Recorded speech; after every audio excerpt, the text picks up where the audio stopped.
Olá, meu nome é Alexandre Mendonça e a partir de agora vou conduzi-los neste vídeo sobre conceitos básicos de medição e verificação de eficiência energética. Bom, você sabe que só o que é medido é gerenciado, né? E aplicando essa filosofia aos programas de eficiência energética que foram realizados pelas distribuidoras de eletricidade de todo o país, a Agência Nacional de Energia Elétrica, a ANEEL, publicou metodologias de medição e verificação, que são bem simples e inteligentes, para quantificar mesmo a energia e demanda que são evitadas nos projetos de eficiência. É uma combinação de ações capaz de constituir, no futuro próximo, um poderoso banco de dados nacional sobre o uso das instalações e sobre os resultados dos projetos de eficiência energética. E nesse vídeo, então, nós vamos rever alguns conceitos básicos de medição e verificação, a MV, que, aliás, embasaram o trabalho dos especialistas da ANEEL. Criamos um guia com planilhas pré-formatadas para medir as ações mais comuns de eficiência energética do PE. Quer dizer, você, comprometido com a economia de energia, pode ficar com a gente porque nós vamos explicar direitinho como tornar a sua empresa ainda mais eficiente na medição da energia evitada. É isso mesmo, energia evitada. Porque quando pensamos em eficiência energética, pensamos na energia que evitamos lá no início da cadeia, na geração e durante toda a transmissão e distribuição, até chegar a você. Afinal, a eficiência energética é a energia que teria sido consumida antes da ação de eficiência, menos a energia que, de fato, se consumiu após a implementação da ação. Entendeu? Bom, vamos a um exemplo, então, prático, troca de ar-condicionado. Exatamente, comparamos, então, diretamente os consumos do antigo e do novo aparelho e vemos o quanto economizamos, certo? Não. Bom, você já sabe, mas não custa lembrar, né? Neste caso, dias mais quentes ou menos quentes, ambientes mais ou menos ocupados, alteram o consumo. E para medir a eficiência diretamente, teríamos que ter os dois aparelhos funcionando nas mesmas condições, o que é impossível, porque a troca já foi feita, não é verdade? Portanto, a solução é estabelecer um modelo matemático do antigo ar-condicionado, um fantasma, que possa ser usado para calcular quanta energia consumiria após a troca, nas mesmas condições do novo. Esse modelo matemático deve explicar como a energia varia, correlacionando essa energia com outras variáveis, como temperatura, ambiente ou ocupação. Mas afinal, por que medir? Por que não fazer um cálculo rápido, que é até mais barato? Bom, numa palavra a gente responde: confiança. Exatamente, porque estimativas são bem diferentes de medições. Quem já mediu sabe bem disso. É preciso pisar em chão firme. Além de permitir contratos de desempenho, aqueles em que os investimentos realizados são pagos com os benefícios do projeto e por isso a energia evitada deve ser medida com exatidão por meio da MV, você aumenta o financiamento para projetos de eficiência, melhora o funcionamento da instalação e é capaz de explicar os desvios da conta de energia. Você ainda mostra aos usuários o impacto que causam no consumo e melhora a pontuação em sistemas de certificação em sustentabilidade. Além de tudo isso, permite à ANEEL verificar se os recursos aplicados no PE estão sendo bem utilizados. Bom, mas essa ideia de MV não é nova não. Com os choques do petróleo nos anos 70, se descobriu que a energia custava caro e causava impactos no meio ambiente. Nos anos 80, a indústria de ESCOs surgiu com o objetivo de vender eficiência energética e ganhar com a energia não gasta. Já na década de 1990, é criado um protocolo para padronizar as práticas de MV com as melhores técnicas disponíveis. Nos anos 2000, a entidade privada EVO, Efficiency Valuation Organization, se torna responsável pela gestão e treinamento dos profissionais no protocolo, o PIMVP, Protocolo Internacional de Medição e Verificação de Performance. No entanto, o PIMVP trata a medição e a verificação de maneira muito abrangente e não contempla situações específicas como as dos projetos voltados às comunidades de baixa renda. Nesse cenário, para desenvolver o guia de MV, foi levado em conta ainda, é claro, a experiência das distribuidoras de energia elétrica como realizadoras de projetos de eficiência. A criação do guia de MV tem como norte o PIMVP e os procedimentos do Programa de Eficiência Energética, o PROP, aprovado por resolução normativa da ANEEL. Ele é seu maior aliado na avaliação dos projetos de eficiência energética na sua distribuidora. O guia de MV detalha e padroniza a aplicação das metodologias de medição e verificação, É uma facilidade desenvolvida pela ANEEL com a colaboração da GIZ e da Associação Brasileira das Distribuidoras de Energia Elétrica, a ABRAD. O guia é constituído de um texto base, planilhas contendo todos os cálculos necessários para a execução da MV, modelos de planos de medição e verificação, relatório e formulário para a coleta de dados no campo. Bom, agora que você já viu o guia que a ANEEL desenvolveu pensando em você, vamos revisar alguns conceitos básicos do PIMVP e do PROP. Afinal, eles são fundamentais aí para elaborar e executar um plano adequado de apuração dos resultados de cada ação de eficiência energética.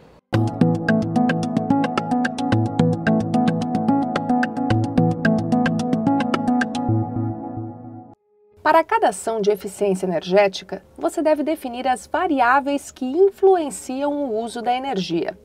Variáveis independentes, deste modo, são os fatores que determinam essa variação. O consumo de energia pode alterar de acordo com o clima, com a produção de uma máquina, sistema ou planta industrial, ou ainda conforme a ocupação de um prédio público, de um shopping, entre outras possibilidades. É preciso medir as variáveis independentes e o uso da energia, estabelecendo entre eles uma relação matemática. Ou seja, para um conjunto de variáveis independentes, devemos poder calcular a energia que teria sido consumida, o fantasma da instalação antiga. E para não restar dúvidas sobre esse conceito, atenção para esse exemplo. Tomemos o caso de um hotel no Rio de Janeiro. No gráfico em vermelho, vemos o consumo mensal de um ano de funcionamento da energia elétrica. Como o condicionamento ambiental é muito presente na cidade, notamos que a temperatura ambiente, expressa em graus-dias de refrigeração, segue bem a variação da energia. Essa é, portanto, uma boa candidata à variável independente. Nesse novo gráfico do mesmo hotel, estão representados os kWh por mês e os graus-dias de refrigeração, os GDR. Percebe-se que os pontos relacionados a cada mês do consumo ajustam-se bem a uma reta. O Excel, além de dar a equação da reta, também calcula o coeficiente de determinação R2 do modelo. No caso, o R2 indica que 93% da variação da energia é explicada pelos GDR. No período de determinação da economia, basta inserir os GDR de cada mês na equação, para calcular quanta energia a antiga instalação teria consumido se ainda existisse. Nesse último gráfico do mesmo hotel no Rio de Janeiro, está representada a economia de energia, calculada subtraindo a energia medida no período de determinação da energia que teria sido gasta pelo condicionador antigo. Bom, como para cada ação de eficiência energética pode haver mais de um plano de MV, claro que também podem surgir dúvidas, na hora de você definir o seu plano. Por isso, para tirar essa dúvida, a gente convidou aqui para o nosso treinamento um especialista no assunto, professor Agedor Garcia, que já está aqui com a gente. Muito obrigado pela sua participação. Obrigado pelo convite. A gente que agradece. Pode sentar, fique à vontade. Bom, na verdade, o senhor também trabalhou ativamente na elaboração desse guia, né? Bastante. Não só eu, como a equipe da ANEEL e outras pessoas também. Foi um trabalho muito criterioso para chegar a esse documento que estamos apresentando. Muito bem, professor.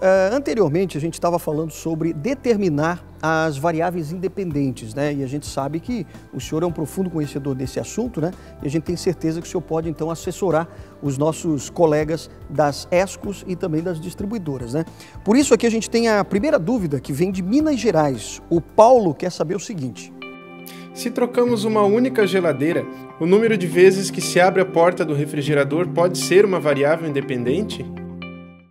Teoricamente que sim, Paulo, porque seguramente haverá dias em que a porta vai ser mais aberta do que outros. Isso vai causar um aumento do consumo, Por exemplo, quando chegar as compras do mês e você ficar com a geladeira muito tempo aberta, isso vai aumentar o consumo. Ou quando você reunir um grupo de pessoas para assistir o futebol e toda hora tirar uma cervejinha gelada, também isso vai aumentar o consumo. Mas é preciso que aí o tempo seja curto o suficiente para pegar esse efeito. Por exemplo, se for de um dia ou até de uma hora, isso pega esse efeito. Se for de uma semana ou de um mês, já não vai pegar. Agora, na prática, não é tão boa essa variável, porque é muito difícil de medir, a menos que você tenha um dispositivo que coloque ali na lâmpada da geladeira, por exemplo, Então, para analisar uma variável independente, é preciso levar em conta essas duas coisas, quer dizer, a correlação com a energia, que é fundamental, mas também a viabilidade de fazer a medição. Muito bem, professor. Vamos agora ao segundo conceito, hein? Fatores estáticos. Acompanhe.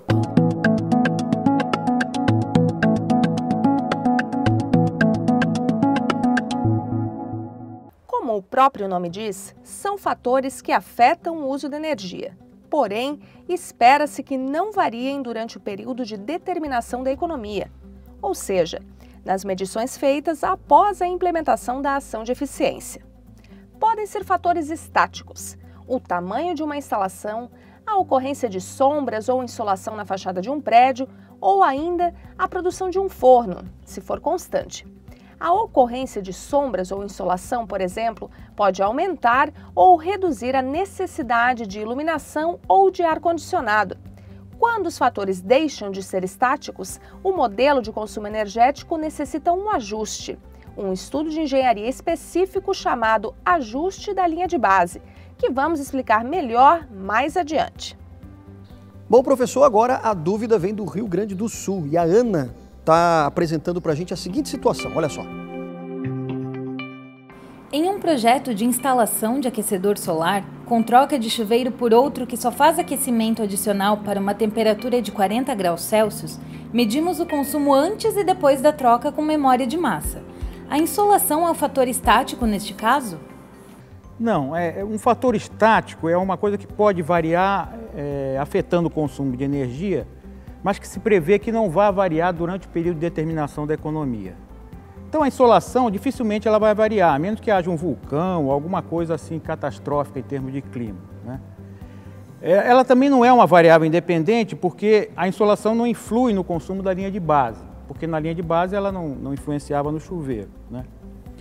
Agora, no programa de eficiência energética, no PEE, a gente usa a insolação para fazer a projeção daquele consumo que a gente mediu durante uma semana para a vida útil do equipamento.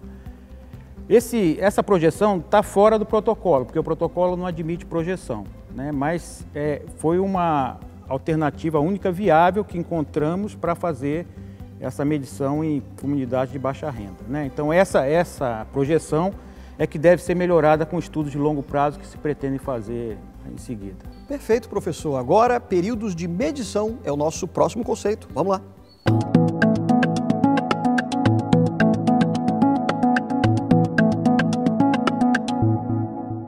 Há dois períodos de medição, um antes da ação de eficiência energética e outro depois.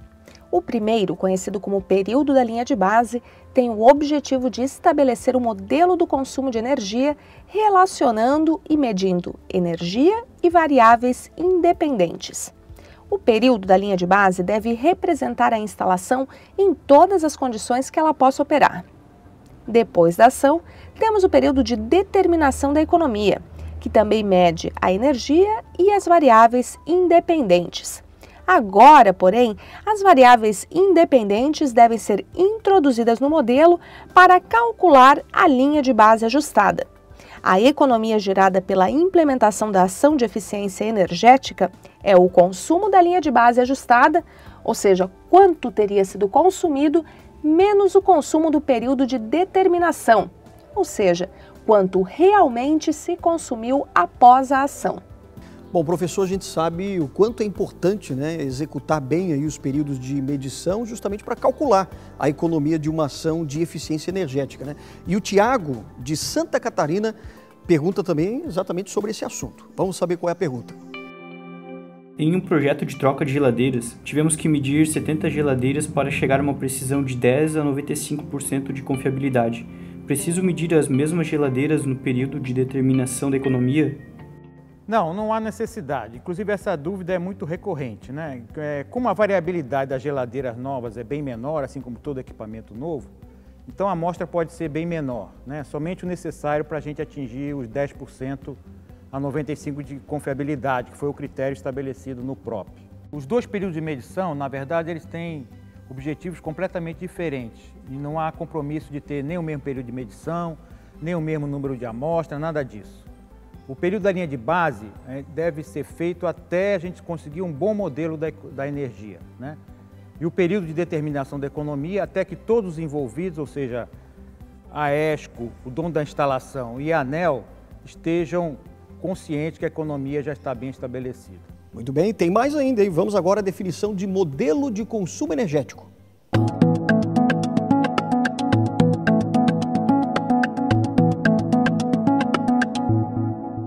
Já vimos um conceito fundamental na hora de estabelecer um modelo de consumo energético, o das variáveis independentes.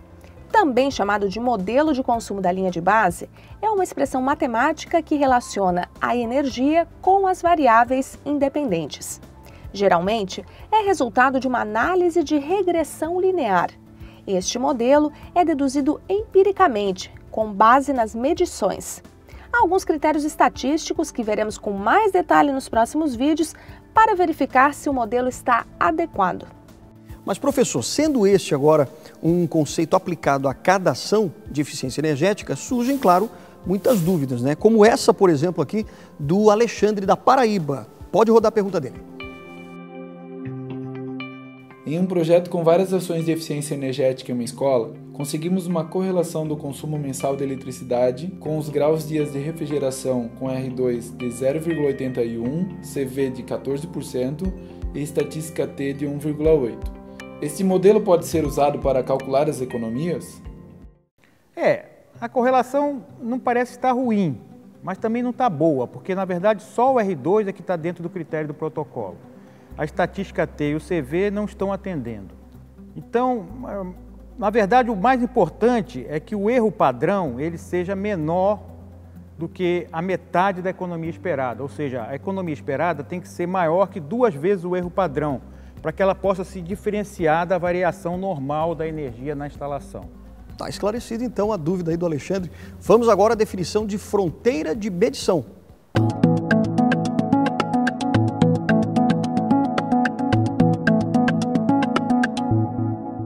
A fronteira de medição delimita os fluxos de energia medidos, a energia usada no sistema na entrada e os serviços de energia, as variáveis independentes, a saída. Para decidir entre medir toda a instalação ou fazer a medição isolada, você deve ter em conta o objetivo e a responsabilidade da ação de eficiência energética, a abrangência das medidas, o custo da medição e os modelos energéticos. Bom, mas antes de passar para o próximo conceito, acompanhe agora um exemplo de fronteira de medição para uma caldeira a gás. Olha só. Em uma caldeira a gás, a fronteira pode ser simplesmente o medidor da concessionária e o volume de produção fabril. Nesse caso, a vantagem é dispensar medições adicionais. A desvantagem é que tudo que ocorre com o uso do gás ou do vapor na fábrica é um fator estático e deve ser acompanhado. Aqui vemos outro exemplo de fronteira de medição para a mesma caldeira a gás. Nesse caso, o gás tem outros usos, além de abastecer a caldeira. Portanto, instalamos um medidor exclusivo para ela. O gás ainda depende da produção e tudo que ocorre com o uso do vapor deve ser acompanhado. Neste exemplo, para a mesma caldeira, o uso do vapor é complexo. A solução, portanto, é instalar um medidor de vapor na saída da caldeira. Dessa forma, tudo que ocorre com o gás ou com o vapor na fábrica vai se refletir nos medidores e não interessa a medição e verificação. Bom, delimitar a fronteira de medição, ou seja, onde colocar os medidores, né, tanto da energia quanto das variáveis independentes, é outra ação fundamental na hora de calcular a economia energética, né, professor? E claro, como os demais conceitos, temos ainda outras perguntas para o senhor também. Vamos agora então conferir a dúvida da Luciana, do Amapá. Olha lá.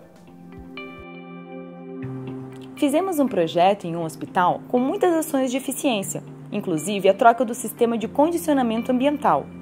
Com os dados de temperatura de uma estação do INMET próxima ao hospital, conseguimos uma boa correlação do consumo mensal de eletricidade com a temperatura ambiente. Sendo nossa fronteira toda a instalação do hospital, a medição de temperatura não estaria fora dela? Não, Luciana, a fronteira de medição ela não é uma fronteira geográfica, mas é uma delimitação de onde você coloca os medidores. Então, na entrada você tem um medidor de energia, seja ele o medidor da concessionária ou o medidor colocado para medir o sistema em si, e do outro lado você coloca o medidor do serviço da energia, que deve medir as condições desse serviço. Nesse caso, o medidor da instalação, ele mede a temperatura no local afastado, mas que reflete bem as variações no local da instalação. Então, essa medição pode perfeitamente ser usada. Vamos agora ao próximo conceito.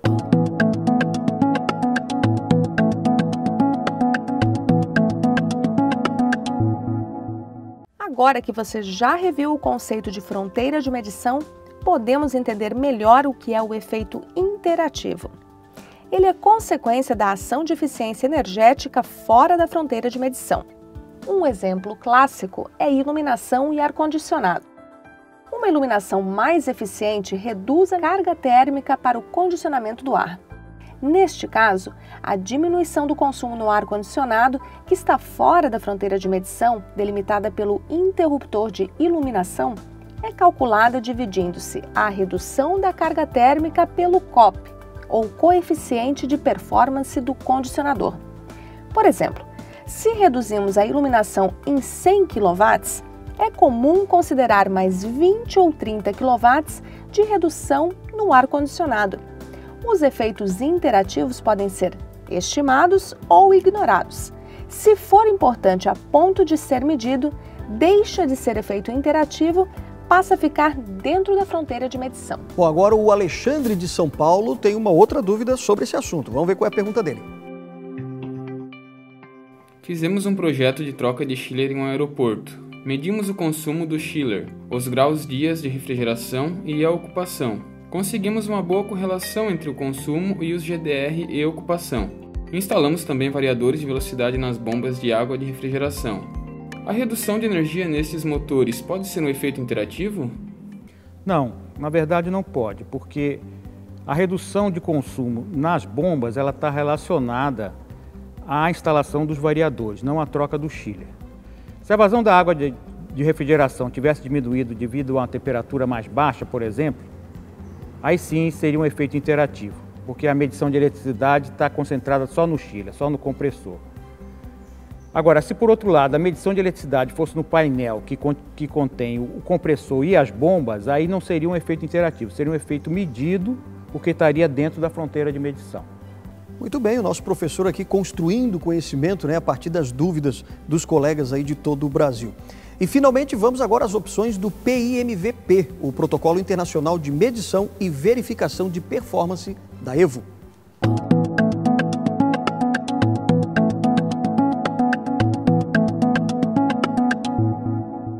O PIMVP traz 4 opções de medição: A e B para medições isoladas e C e D para medições de toda a instalação. Uma vez definidas as variáveis independentes e a fronteira de medição, ou seja, como medir a energia e as variáveis, a opção está praticamente definida. Se consideramos toda a instalação, a opção é C. Esta deve ser a primeira a ser considerada sempre. Se necessitamos um medidor específico para a energia, temos as opções A e B. Para a opção B, medimos tanto a energia quanto as variáveis. Quando estimamos algo, geralmente as condições de uso, a opção a ser considerada é a A. A opção D, aquela em que faltam dados de períodos de medição, é a indicada para situações como a de novas instalações.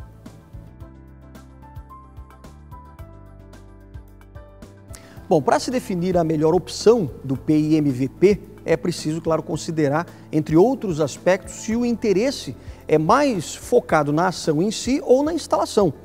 Também se deve avaliar o custo dos medidores, a necessidade de maior ou menor precisão e as responsabilidades envolvidas também, não é mesmo, professor?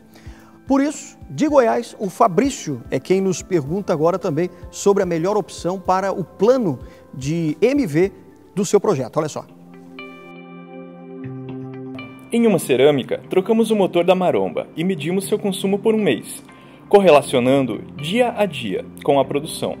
Notamos que em alguns dias o consumo era mais alto devido às perdas dos tijolos mal formados, que voltavam à entrada da extrusora.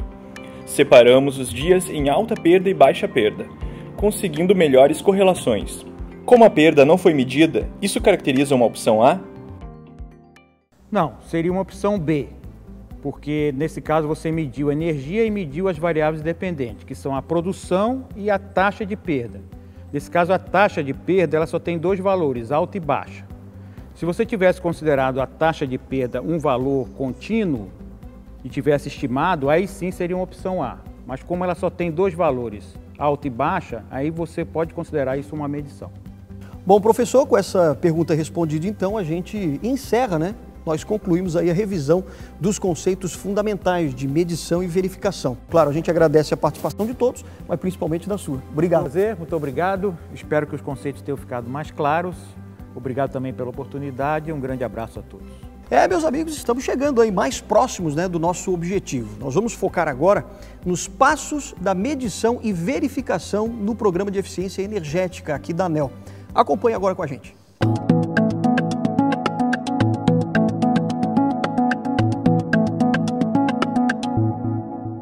Bom, agora o nosso referencial na revisão dos passos da MV no programa da ANEEL vai ser o diagrama que vocês veem aqui do lado, ó. Esse diagrama, que muitos de vocês já conhecem, mostra as diferentes fases de um projeto do PE e, claro, as suas respectivas tarefas de medição e verificação. Quer dizer, passo a passo e em ordem cronológica, nós vamos revisar aqui as tarefas de MV para os projetos de eficiência energética. E a primeira delas, estimativa ex ante. A estimativa ex ante é o estudo de engenharia feito na fase de diagnóstico energético. Utiliza dados estimados da energia antes e depois da ação de eficiência, assim como da economia a ser obtida. Bom, com base nessas informações, vamos ao segundo passo. A estratégia de MV é a definição do que se vai medir e de que forma. Variáveis independentes, fronteira de medição, opção do PIMVP, modelo do consumo da linha de base e cálculo das economias. Tudo durante o diagnóstico energético e, portanto, ainda sem os resultados da medição. Serve para estimar os custos com MV que devem ser incorporados ao projeto. Medições do período da linha de base é o terceiro passo. Vamos a ele. Definida a ação de eficiência energética, a primeira tarefa são as medições da linha de base, realizadas antes da troca de equipamentos. Uma vez realizadas as medições e conseguido um bom modelo da linha de base, podemos elaborar o plano de MV, descrevendo como se fará o cálculo da economia de energia. O plano de MV é chave nos procedimentos de medição e verificação. Temos um modelo no site da ANEEL. Acompanhe a definição. Anterior à implantação da ação de eficiência energética, o plano de MV deve conter as medições da linha de base, o modelo energético e todos os passos necessários para o cálculo da economia. Uma vez implantadas as ações de eficiência energética, deve-se verificar se tudo está funcionando bem, ao que chamamos verificação operacional. E só com o novo equipamento em operação, passamos ao próximo passo. O próximo passo são as medições do período de determinação da economia. Veja só. Como o próprio nome diz, são as medições feitas no período determinado de avaliação da economia. São realizadas após a verificação do bom funcionamento da ação de eficiência energética. Concluídas as medições, pode-se calcular quanta energia se economizou. Bom, de olho no nosso diagrama, a próxima tarefa de MV é a estimativa ex post.